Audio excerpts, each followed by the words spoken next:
everybody. So I'm going to invite Sarah now. Let's see if I can find her. Here we go.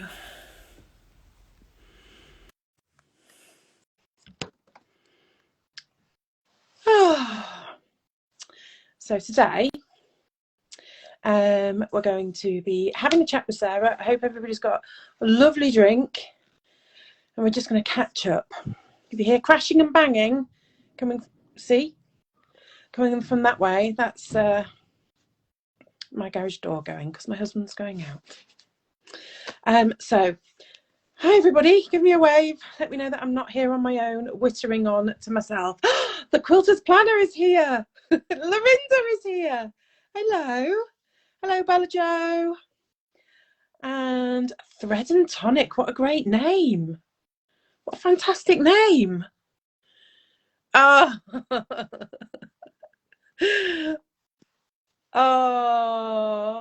hi folks.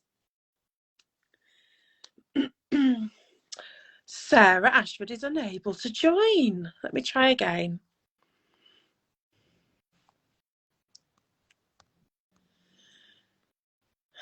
Sarah Ashford, invite her again. And let's see what happens. Yay! Hello.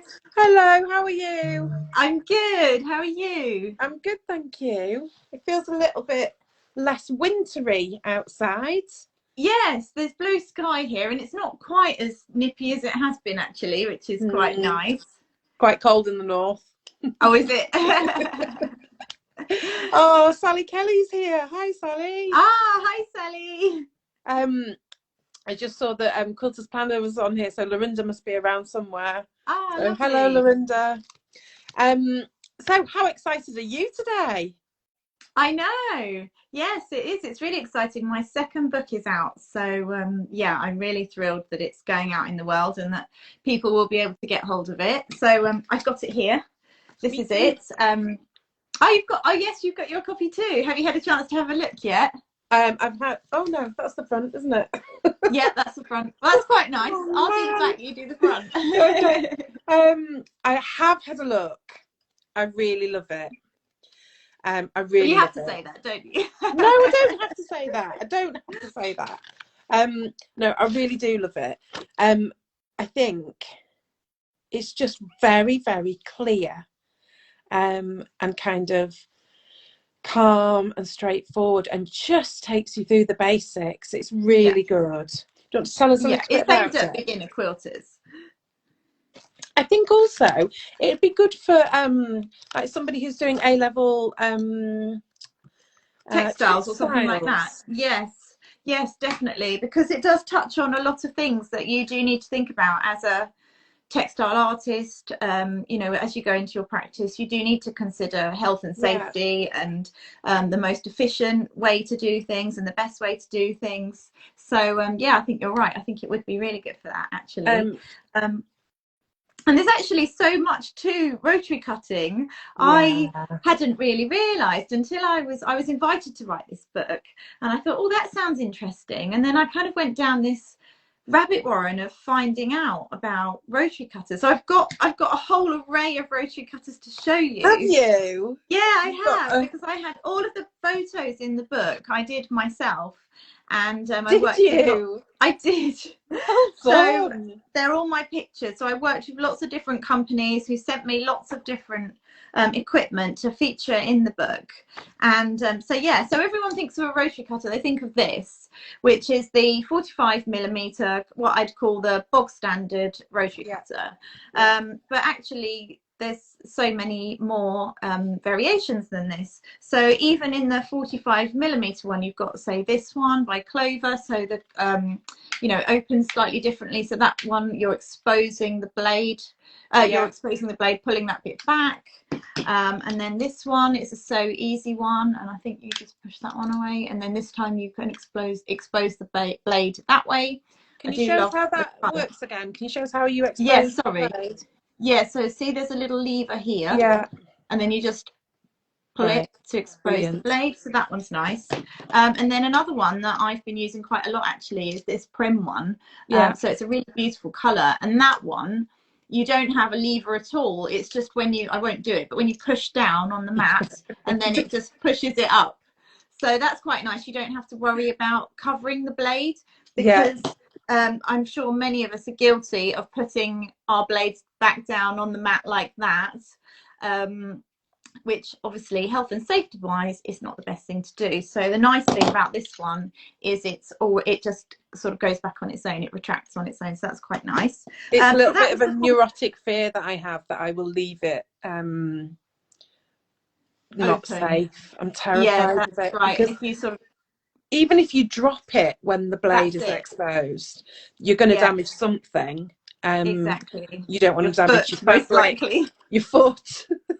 What I did learn from it was from my husband actually, who used to be a chef, and he said if you drop a knife, don't try and catch it. And it's the same with rotary cutters. If you drop it, you need to take a step away from it rather than trying to catch it, especially if you're really clumsy like me, because you'll just end up Yes, with just kind of blood back away everywhere. quickly. Just take a step back, let it fall, and then pick it back up again, because they are so sharp, aren't they? Well, they are sort of razor sharp, aren't they? Which we need them to be for what we want them to do, because that's another thing that I talk about in the book quite a lot, is a dull blade is not safe either, because if you've got a dull blade and you cut it and it hasn't done it properly, then you have to do it again. And some people have a bad habit of kind of going forwards and backwards and sawing it, and that's a big kind of no. So I just talk about all of those things about how to use the rotary cutter safely. But I was just going to show you some other variations on rotary cutters. So this is the ergonomic handle.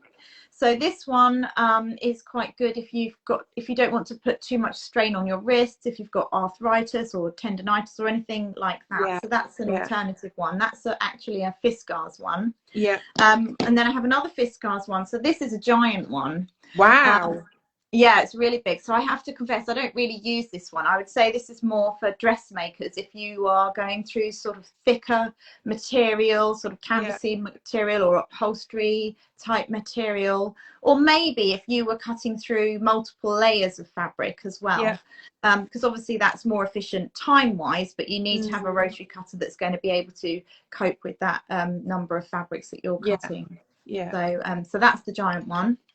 And then I have to say my favorite one is this one, and this is the 28mm rotary cutter. And the reason I like this is because it's not too small. Let me just show you compared to this one.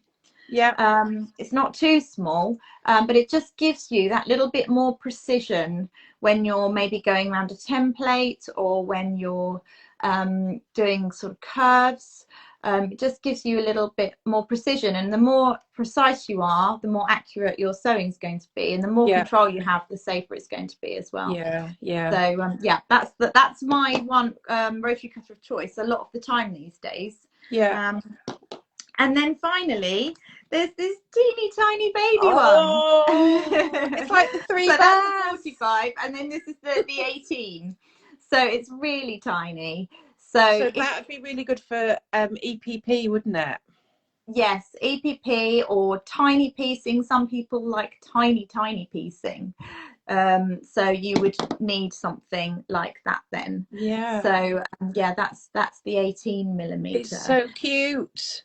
And you don't see it as often, do you? It always seems to be in the shops, this 45mm, but actually there's a whole range of them. Here, look, there they all are. So that's the whole. So I talk a lot about that in the book, about using the right equipment for the task that you're doing, because it's going to be more efficient and it's going to be safer. And going back to the ergonomic one, I noticed that you've got a section, you've got quite a few sections in here, kind of relating to accessibility and making sure that you've got the right things like the ruler grippers. So if you're somebody who has problems pressing down on the ruler to be able to make sure that it's secure before you start cutting, the grippers are really, really useful, aren't they? Yes, that's it. And I think the thing with patchworkers, it's fine doing it once, but so often we are doing it over and over again. We are cutting out a big quilt, and it could take all day just Yeah, cutting. You know what it's yeah, like. And it's putting that repeated strain on your body.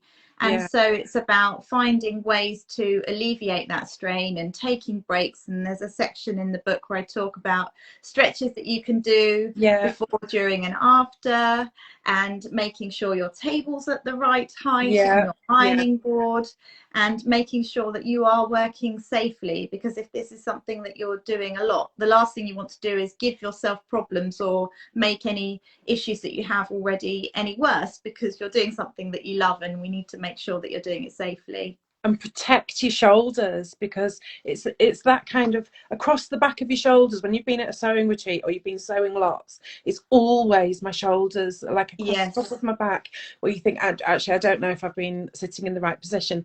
And one of our chef friends, I was saying to him, you know, what would you advise for when you're chopping something? And he was like, right, well, you've got to stand with your feet slightly apart. In your Yes. head, you've got to imagine the cut that you're going to make. You need to make sure that you're holding the knife correctly. And it's exactly the same with cutting fabric, isn't it? Absolutely. Yes. That Yes. meditation before of, I've got to, and it's slightly paranoia as well, that I've got to make sure that I cut this right. Because we've Yes. all done it where we've made a mistake and have ended up cutting 300 2.5 inch squares when actually you were only supposed to do some 2.5 inch strips, and just making sure that you're absolutely sure what it is that you're going to be cutting before you're starting, and Yeah. making sure that you're comfortable as well. Like you've got some information in here about how high to have your table. That's Yes. really good. Yes, and your ironing board as well. And yeah, just making sure that everything's right for you, because what's right for you is not going to be right for the next Yeah, person. So yeah. you need to make the space that you're working at as safe as possible and as comfortable as possible. And then it's going to be an enjoyable experience. And I think there are some things in life that are just really satisfying, like peeling the film off a new electrical device, or Yes. opening the first bit of a jar of Nutella, and also putting a new blade in your rotary cutter. And that first cut, it's like, oh, this is Why amazing. didn't I do it earlier? I know. And you've got a troubleshooting section in here, haven't you? Yes, there is. Yes. Really interesting, because it's not just replace the blade, because it might be that your positioning is wrong, or you've got too many layers of fabric. Yeah. Or your mat. Can you tell us about the cutting mats? Yes. So basically, if your cutting mat has lots of cuts in it where you've used it so many times, then that can kind of interfere with your smooth gliding of your rotary cutter. So a really good tip that I picked up when I was researching this book actually is, don't always cut in the same place on your rotary cutting mats. So I do have a tendency to do that. I'm always at sort of to the right of my mat that's quite big, and I'm trying really hard now to think, actually no, just shift along a bit and do it in a different place, because they do get little grooves in them over time, particularly you know, if you use it a lot. And also to clean your mat as well, there's a little section in there about looking after your mat and cleaning your mat. And the other thing that's also happened to me before is the sunlight can make your mat bow and bend. So you need to make sure that your mat is flat all of the time. So when you store it, make sure that it's flat. You don't want to store it up on its end and then it gets a curve in it. You want it to be nice and flat. I think I have quite a big mat, which is probably like the standard like A2 kind of size. Yeah. And then I have a smaller one that I take to guild days and sewing days and that kind of thing, and a rotating mat. And the rotating mat changes your life, doesn't it? Yeah, they're really good. They're so good. Yes. And it takes a little bit of time to get your head around why it makes such a difference. But the fact that you're not moving the fabric so much means that you can be more accurate, and you make more accurate cuts more often. And they go Definitely. all the way round, don't they? Yeah, Like yeah, full full 360. 360, yes. And the beauty is, because quite often if you don't have a rotating mat, you find that you're twisting and you're turning, and then when you're cutting at an angle, it's not as safe and you are more likely to cut yourself. So if you have got the rotating mat and you turn it, then you're always cutting away from you. Yeah. Then that is going to be safer as well. One thing I've not used much is the templates, the acrylic templates. I've never really used them. Yes. But they do look really, really useful. Yes, well, the ones that I featured in the book, I think I've put the hexagons. Let me just Yeah, share it's a these photo. ones. Yeah, that's right. So they're the So Easy templates, and they come in all different shapes. So they've got the diamond ones there and the hexagons, but they do all kinds of different shapes and different sizes on a little key ring. So it's really handy to have all of those. But another thing that's really good, a really good tip actually, I don't know if you can see this picture here. Yeah. So with cutting out hexagons, if you're not fussy cutting, if you're just cutting sort of hexagons like that, is to cut a strip. So then you've already got your top and your bottom are the right width, and then you can just trim them up. And so that's a lot easier. Yeah. Rather than trying to sort of cut all the way around really awkwardly with your rotary cutter, cut the strips and then cut them up like that. So that was quite a good tip, I thought. And you cover curves. Yes, and that's when it's good to have the smaller rotary cutter. A little one. Yes, because you can get a slightly steeper curve then, and you just feel like you've got more control with the smaller rotary cutter. And I really enjoyed actually doing the where's it gone? The charm squares, and I cut them up and then rearranged them. So they were in a stack. Yeah. And then you layer them up.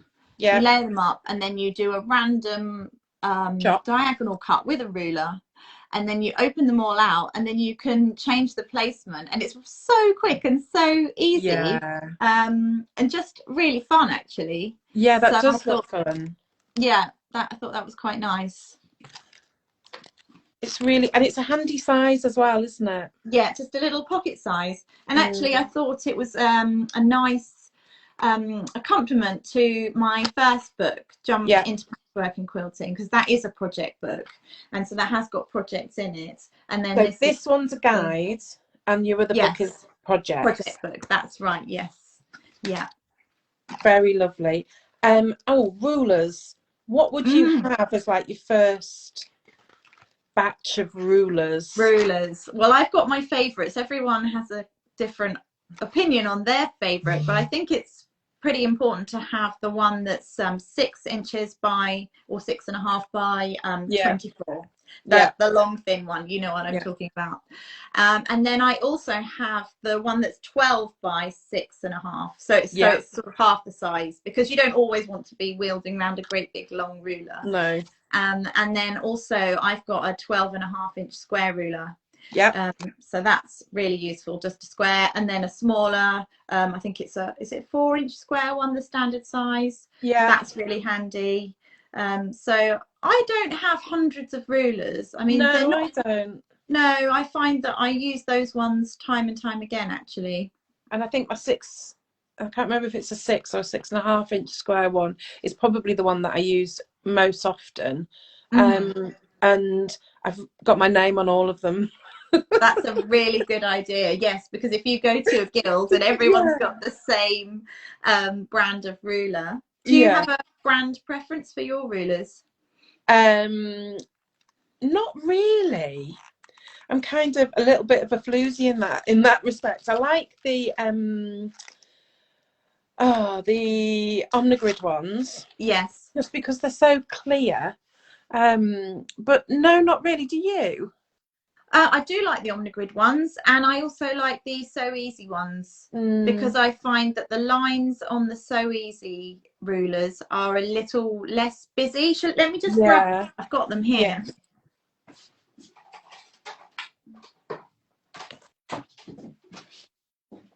I can't find my Omnigrid one, but this is my So Easy one.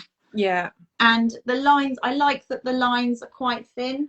Yeah. and that you can see through the fabric, particularly if you've got patterned fabric. So I quite like those. You can also get creative grids rulers. Yes, I do like the those. grid ones have the little bobbles on the back to stop it slipping.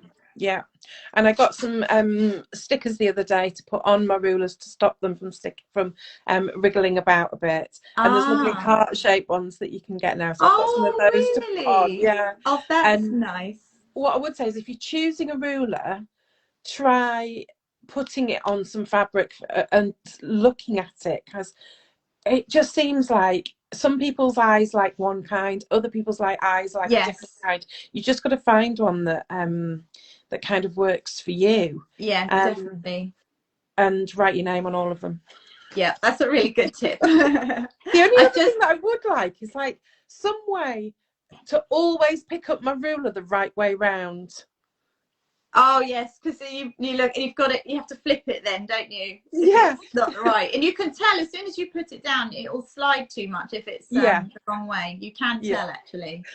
I often wonder, is Laurie Holt one of those people that always picks up her ruler the right way round? One day I'll get there and I'll make something where I've picked up my ruler the right way around. The key to it is to put it down the right way, isn't it? Yes. Well, what I do, and I've got it in the book actually, I've got one of the ruler holders. Have you? So that's really handy because it stops them getting broken as well, because I store them nicely. Now I'm just looking for the photo. I dropped mine in a car park on a way to a guild meeting once. Oh no. And chipped the corner of it. I have done that before. Here we go. Here's the ruler holder there. Yeah, they're really good, those, aren't they? Yes. It's like a chopping board storage system for your rulers. It is. It's exactly like that, actually. So I think for that reason, because I'm always just grabbing them from there, I'm more likely to get it the right way round. Yeah, I think that's a really good tip. And actually, it's a great way of storing them because they're always upright. Yes, and you can see what size they are. And they're not then rubbing against each other and potentially scratching off any markings or anything like that. Yeah, so, we've got someone from Virginia. Yes, and I saw Sarah Hibbard has joined us as well. So hi Sarah, thank you for joining. Sometimes I wish people could like chip in with things and heckle us a little bit, but then maybe not. I don't know if I want to be heckled actually. Really lovely book. Where did we get the book from? So I have got a few copies left on my website, sarahashfordstudio.com, and then it's now available worldwide. It's on Amazon US, and hopefully in local bookshops as well. Oh, lovely. Really, really lovely. You must feel very proud. Oh, thank you. Well, actually, it's funny because this book I wrote before jumping to patchwork and quilting. So I wrote this. I started writing this just after the first lockdown started. So it was the height of lockdown, and I was trying to homeschool and write at the same time. Does it bring back bad memories? So you know, I feel like something good came out of that rather difficult time. Yeah, and it's really, I love that it's what do you call this? Spiral ring bound. Yeah, that's really useful. Yeah, it's quite a fun little feature. I really like it. Oh, well done. Well, thank you for having me.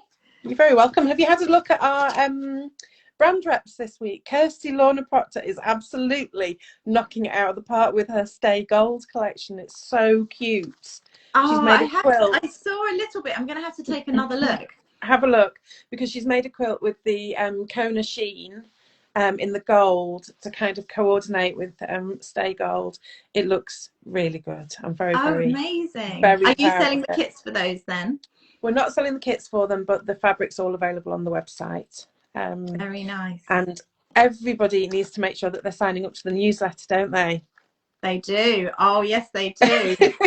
We have got some things planned. We've got some things coming. We've been plotting and scheming. And we've got some things coming. So I think at the moment guild meetings and sewing groups and that kind of thing are starting to happen again, which is really lovely. So if you're going to a guild meeting or just a sewing get together, or tell your friends, sign up to the newsletter, because there are really some lovely things coming, and one of them involves Sarah. So that's dead exciting. I think 2022 is going to be good. Yeah, it is. I feel like this is a much more optimistic year. Things are on the up and looking much better, and we can go ahead with all our plans with more confidence. Hopefully. Get through the next couple of weeks, and then we can all start properly getting back to normal. So it's dead exciting. Thank you very much, Sarah. Thank you, Helen. Thank you so much for having me, and thank you everyone for joining. All right. Yes, thank you for joining. See you soon. Also, if anybody I'll put a post up actually. If anybody wants to comment on like the worst thing they've seen somebody do with a rotary cutter. Terrifying crimes. Crimes against rotary cutters. I'll put a post up. Okay. Take care. Bye. Bye.